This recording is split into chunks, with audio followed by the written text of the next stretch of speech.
Ruhuna, the golden land where a legend was born, a country divided. From a young age, the divide pained him. His soul was a furnace of desire for a united nation. A mother's blessing cemented a prince's resolve, a quiet vow to unify the land.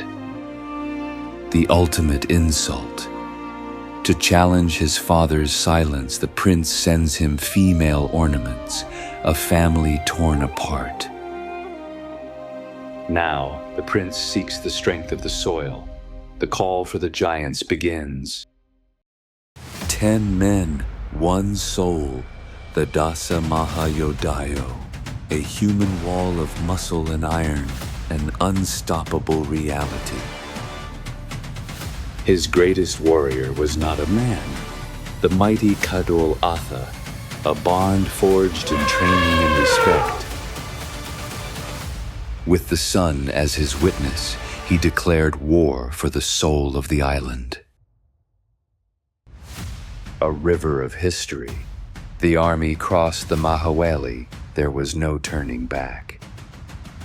Vijithapura, the great fortress, the first massive crack in the enemy's empire. Nandimitra, a man with the strength of 10. A wall could not hold him. Near Anuradhapura, the armies finally met. Two forces, one final battle.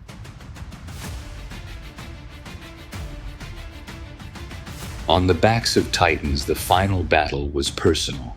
One spear, one champion.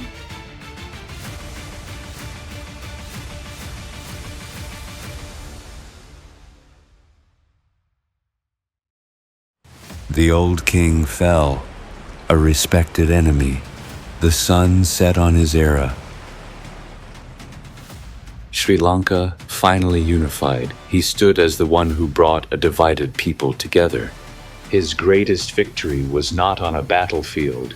It was this stupa. One flag, one nation. He gave a broken land its heartbeat back.